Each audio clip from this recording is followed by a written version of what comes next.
You have already crossed the threshold. There is no return.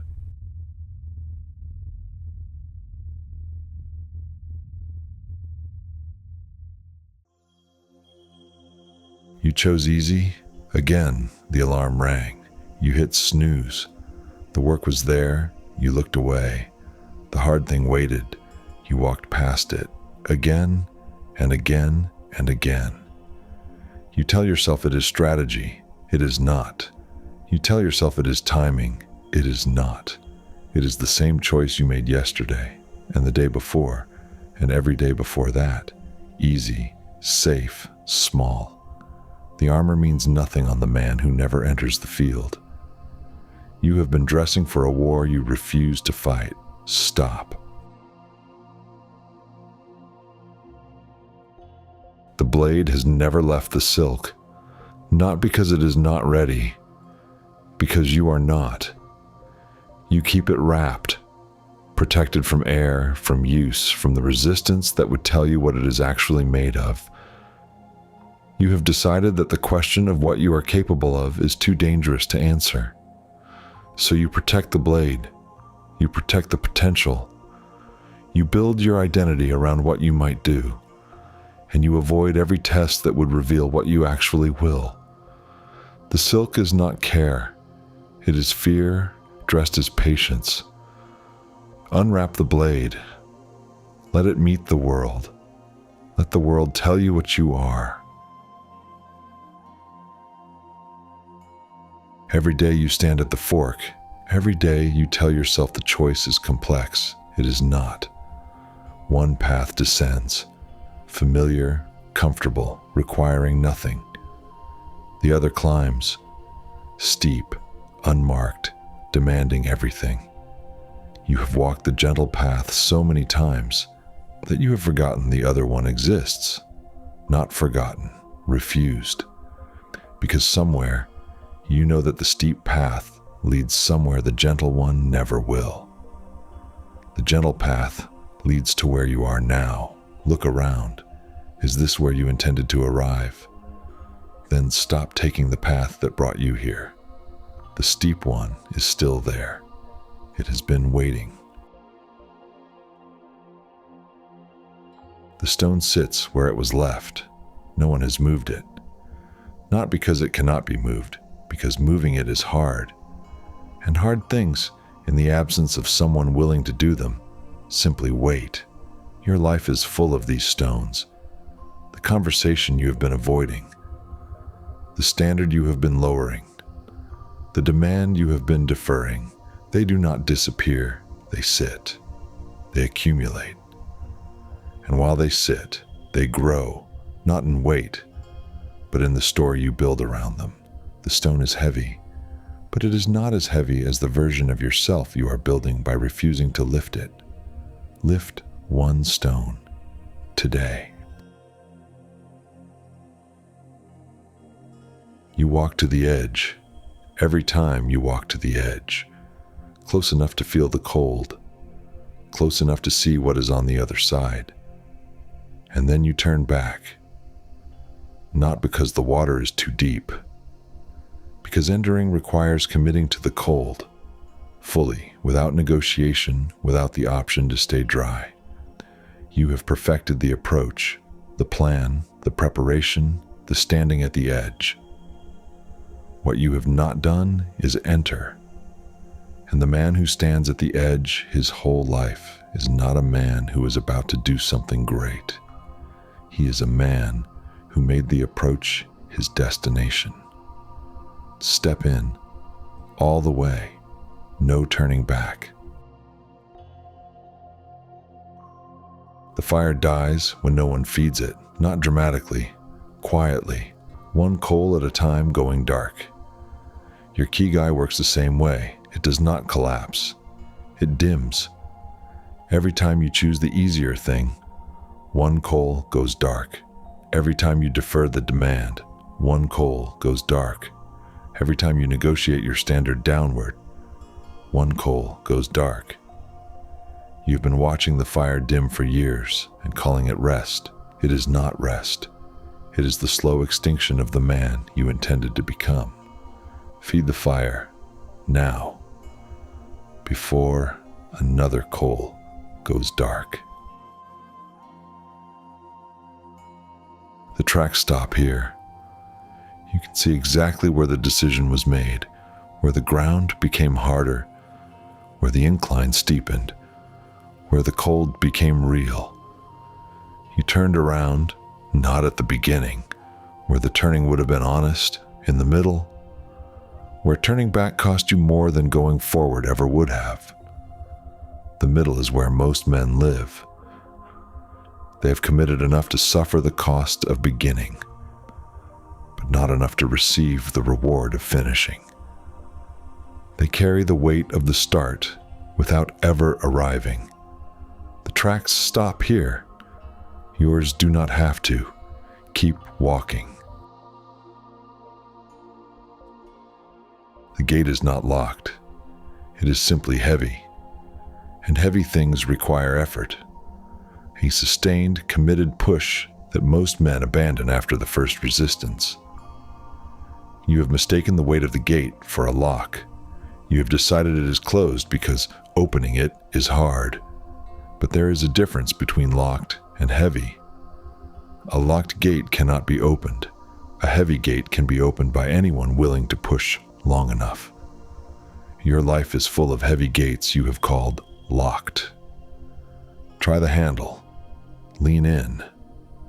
Push. The gate was never locked. You simply stopped pushing too soon. The sea is not calm. It was never going to be calm. The man who waits for calm seas to begin his crossing will die on the shore, not from the sea, but from the waiting. KIGAI is not the ability to cross calm water. Any man can do that.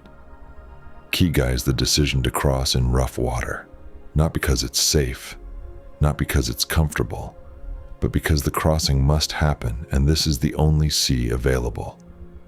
The difficulty is not a warning, it is the condition. Stop reading it as a sign to wait. Read it as the texture of the crossing itself. The sea is rough. Cross it. The iron does not become a blade in comfort.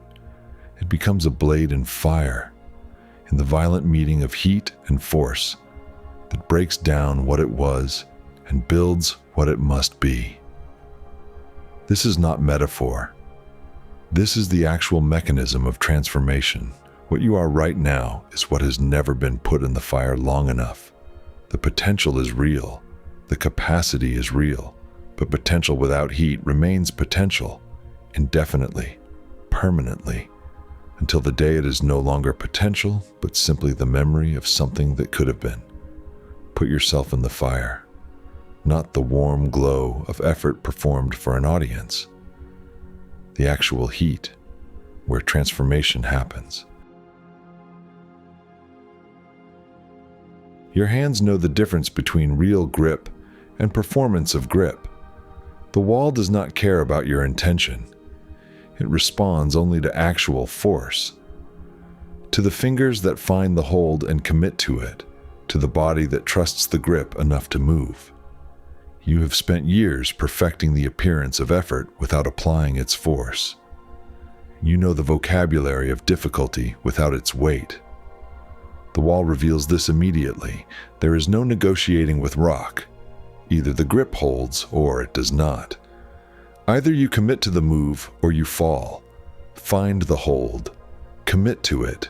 Move. The forest is dark at this hour. No one is watching. No one will know if you turn back. The difficulty of moving forward in the dark, when the result is invisible and the effort is real, this is where KIGAI lives. Not in the public performance of hard work. And the private decision to keep moving when stopping is available and invisible. Every great thing ever built was built in the dark, in the hours before the world was watching, in the sessions where no external force compelled the effort. The dark is not an obstacle. The dark is the proof of sincerity. Keep moving through it. You are in the middle. You have left the comfort of the base, but have not reached the clarity of the summit. This is the hardest place, not because the climb is steepest here, but because the options feel most equal. Up or down, both are available. The man without KIGAI chooses down, not because it is right, but because it is easier and the summit is not yet visible. The man of KIGAI chooses up, not because he can see the top, but because he knows that every man who ever reached the summit did so by refusing to go down from exactly this place. You are in the middle. Go up. There is no path here. The path exists only behind you, created by your passage through the difficulty, not by someone else's preparation of the ground. This is what KIGAI requires: the willingness to move through terrain that has not been cleared for you, to go where the map runs out, to trust that the path will exist behind you, even when it does not yet exist in front. The man who waits for the path to be prepared will wait forever. The man of KIGAI makes the path, not with planning, but with movement. One step into the unmarked ground creates the first inch of the path. Take that step. The current is strong. The water is cold. The crossing will take everything you have for the duration of the crossing. This is precisely the point. Easy crossings produce nothing. No strength, no proof, no knowledge of what you are capable of.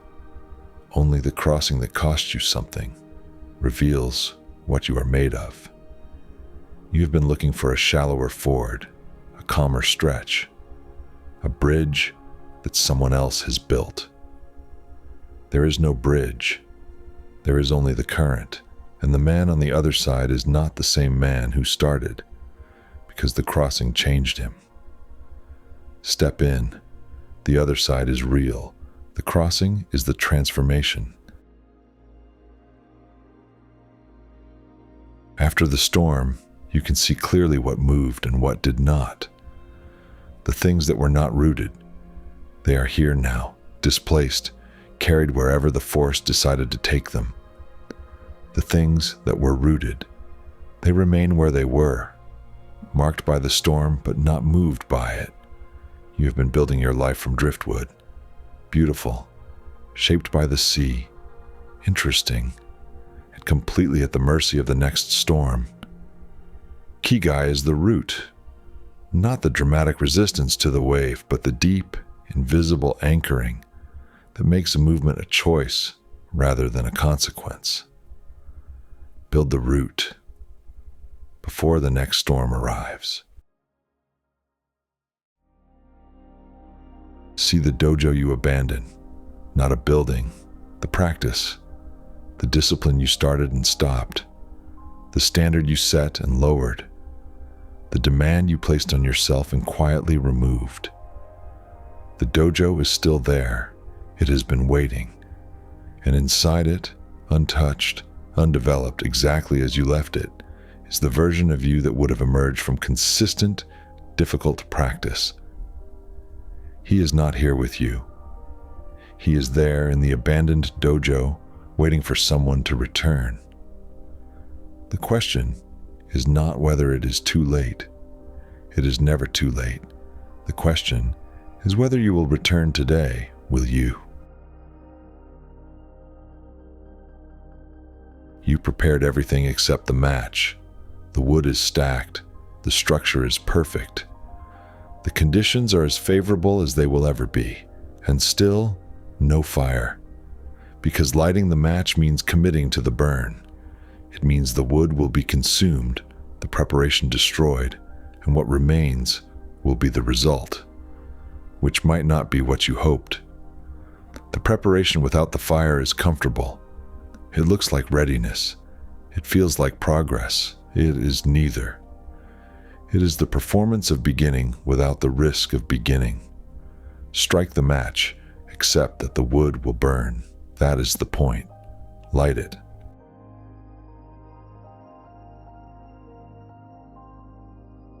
The bridge is narrow, no railing. The drop is real, and on the other side, something worth having. You have known this for a long time. You have stood at this edge more times than you can count, measuring the width, calculating the risk, deciding it is not quite safe enough. The bridge has not changed. You have changed. Each visit making the knot crossing more familiar, more acceptable, more permanent. The bridge is exactly as narrow as it has always been. The drop is exactly as deep. The thing on the other side is exactly as worth having. The only variable is whether you cross today. Cross today. You cannot see where this goes. That is the correct condition for KIGAI. The man who needs to see the destination before moving will never move, because destinations reveal themselves only to those already in motion. Every step you take in the fog creates the next 10 meters of visible road. The road does not pre-exist your walking. It materializes ahead of you, step by step, only for the man who has already committed to being in motion. Stop asking to see the whole road. You will not be shown it. Take the next step. The road appears. Take the one after. The road appears again. This is how it has always worked. Move. This is the hour that counts, not the hour when the result is visible, not the hour when someone is watching. This hour, when the city is asleep and the work is invisible and stopping, would cost you nothing in anyone's eyes but your own. The man who works this hour builds something that cannot be performed because it was never performed. It simply happened in the dark for no audience because the work required it. Your competitors are asleep. Your excuses are quiet. Your reasons to stop are all available. And still the fire burns. The work continues. This hour is who you actually are. Two men, same years, same hours, same opportunities to choose. One chose the easier thing, consistently, quietly, without drama. The other chose the harder thing, consistently, quietly, without drama. Look at the hands. They tell the story without words, not because one man was born with better hands, because what hands are asked to do determines what they become. Your hands are the record of your choices, not your talent, not your circumstance, your choices. The hands that have met resistance are capable of things. The hands that have avoided it will never be. Choose what your hands become, starting with the next thing you touch. The harbor was safe. Staying was always an option.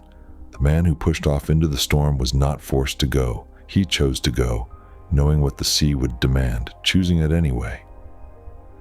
This is the quality that separates the life worth looking back on from the life that is simply survived. Not talent, not luck. The choice to launch into the difficult thing when staying was available. The sea will take what it takes. It will demand what it demands. But the man who launched is already further than the man on shore. Regardless of what the sea does next, launch now. The harbor is still there if you need it, but you will not need it. The water does not hesitate at the edge. It does not calculate the distance. It does not ask whether the pool below is ready. It simply falls, completely, continuously, without reservation. This is the commitment that transforms. not the careful consideration of the fall itself, total, irreversible, exactly as forceful as the height demanded. You have been standing at the edge of your own waterfall for years, feeling the pull of it, respecting it, refusing it. The pool below is real. The height above is real. The only missing element is your willingness to go over the edge. Go. The first footprint in the snow was made before dawn, before the light made it easier, before anyone was watching, before the outcome was visible. The man of KIGAI does not wait for the light. He moves in the dark, and the light arrives as a consequence of his movement, not as a prerequisite for it. This is the protocol. Every morning, before comfort assembles itself, before the easy options announce themselves, before the excuses become available, you have already moved, already entered the difficult thing, already created the first footprint. The snow is fresh. Make the first mark, now.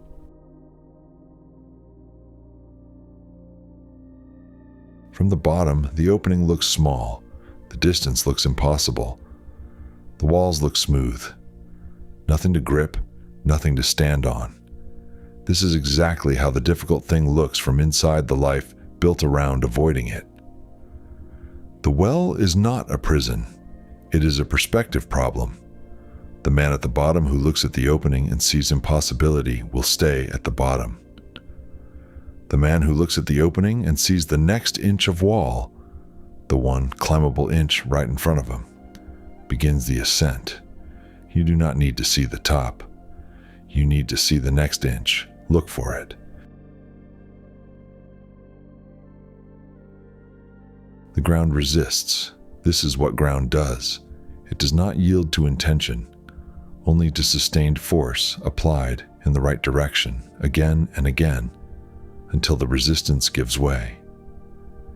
This is how the life built on KIGAI grows, not through bursts of inspired effort that exhaust themselves in days, through the daily, unglamorous application of consistent force in the right direction. Every strike of effort into resistant ground is not a sign that you are in the wrong place. It is a sign that the ground is real and the effort is real and the transformation is underway. The ground resists.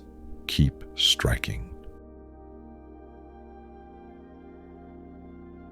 The rain does not stop the practice, not because the practitioner is unaffected by rain, because the practice is more important than the condition. This is the discipline that cannot be performed. The session that happens in the rain with no witness, producing nothing visible, existing only in the accumulation of what the body learns when comfort is removed. You have been training in favorable conditions. This is why favorable conditions have become a prerequisite. Remove the prerequisite. Train in the rain. Train in the cold. Train in the dark, without result, without witness. What the body learns in unfavorable conditions, it carries into all conditions. Practice now in this. No one knows you came here tonight. No one will know what you did in this room. The practice is invisible. It will not appear in any record, will not be confirmed by any witness, will not produce any result that the world can observe. This is the correct condition for the practice that actually builds you, not the visible effort performed for an audience, the invisible effort performed for its own sake. The man who can practice without witness, without confirmation, without external proof that the effort is real, that man is building something that cannot be taken. Tonight is that practice. Begin. The path continues beyond what you can see. This is not a problem, it is the design. The man who needs to see the end before he begins will never begin. The man of KIGAI walks the visible portion completely, trusting that the next portion will become visible as he approaches, not because he is naive about the difficulty ahead, because he understands that the path reveals itself to the moving man and conceals itself from the stationary one. You have been standing still, waiting for the fog to clear. It will not clear for you here. Walk into it. The fog clears under your feet, not in front of your eyes. The tree at the edge has no protection from the wind. It receives the full force of every storm, more than the trees in the valley, more than anything sheltered, and it's stronger than all of them, not despite the exposure, because of it. Every storm that hit this tree made it root deeper, grow denser, become more itself. You have been seeking shelter, moving toward the protected valley, the comfortable arrangement, the life that does not ask too much. The tree at the edge is more alive than anything in the valley. Grow at the edge. Do not look back, not because the past has nothing to teach, because looking back while climbing costs you the momentum the climb requires. The man of KIGAI processes the past by continuing to move. The lesson of every hard thing you have survived is encoded in your body, your judgment, your capacity, available to you going forward without requiring you to stop and review it. You have reviewed it enough. You have processed it enough. What remains is the next step, the next section of the climb, the next difficult thing that must be met. Do not look back. The climb is forward. Move. You have climbed above the storm, not through it, above it. From here, the storm is visible but no longer present. This is what KIGAI builds over time. Not immunity to difficulty, but elevation above the level where ordinary difficulty operates. The challenges that would have stopped you 3 years ago are navigable now. Not because they became easier, but because you became larger than them. This is the gift of chosen difficulty, accumulated over years. The storms do not stop, but your relationship to them changes. From here, you can see where they are going, and you choose your path accordingly. The storm is below, the path is clear. Move forward. The light does not move. Around it, the sea is violent, the wind is constant. The visibility is almost nothing. But the light does not move. It does not become uncertain because the sea is uncertain. It does not dim because the night is dark. It simply burns. Steady, constant, directed. Because that is what it was built to do, and what it was built to do does not change with conditions. You're building this light, not in the dramatic moments of publicly chosen difficulty, in the quiet daily decisions, to do the harder thing, to hold the higher standard, to keep moving when stopping is invisible.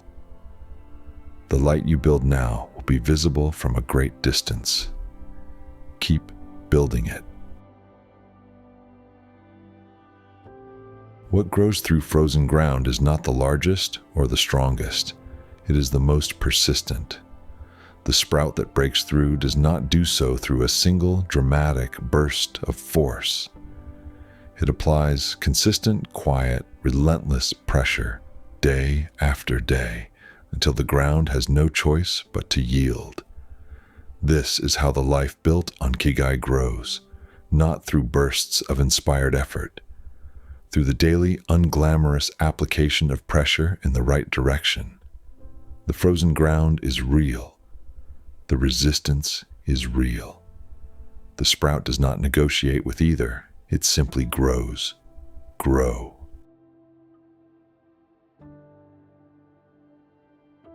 The wave does not stop because the rock does not yield. The wave returns, not in frustration, not in triumph, but simply because that is what waves do. And the rock does not yield, not in stubbornness, not in combat, but simply because that is what the rock is. The man of KIGAI is the rock, not fighting the difficulty, not resenting it, simply remaining what he is, regardless of what arrives. The difficulty is the wave, relentless, repetitive, indifferent. And the rock does not discuss the wave's terms. It does not negotiate. It simply is. Be the rock. The waves will come. They always come. The rock remains. These marks were made by the hands of men who chose the climb when the easier path was available, not in a single session of inspiration. In the daily return to the wall, the daily choice of the harder thing, the daily refusal to accept the lower path as sufficient. Each mark is proof that the man returned, that he came back in the dark, in the cold, without guarantee of success, because the climb was the point and not the summit. Your wall is waiting for your marks. The rock is ready. The hands know what to do. Begin the ascent.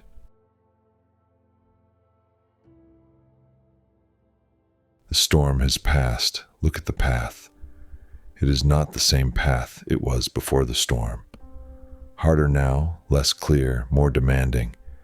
And there's a single set of footprints continuing forward, past where most men stopped. That man did not have easier weather. He had the same storm, the same damage to the path. The only difference is that he kept walking after the storm, not because the walking was easy, but because the walking was the thing. You have survived storms. You have survived the damage they leave. The path continues. The footprints continue. Add yours to them. The view from here required the climb. No other path leads to this elevation.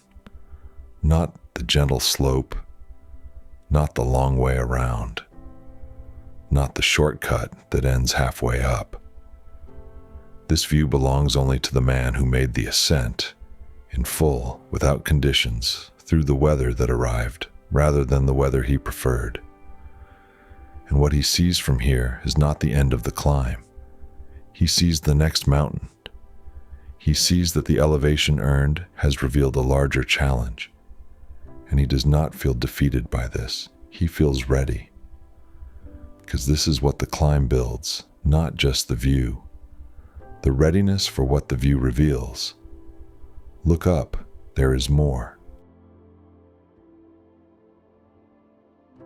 The video ends here, but KIGAI does not. KIGAI is not a feeling. It is not a state you reach and keep. It is the daily decision made again every morning, in every difficulty, in every moment when the easier option is available and visible and tempting. Put the device down. The difficult thing you have been avoiding is still there. It has been there the whole time. It is not going to become easier. It is not going to become more convenient. It will remain exactly as difficult as it is until you enter it and begin the transformation that only entering it produces. Go to the difficult thing, not tomorrow.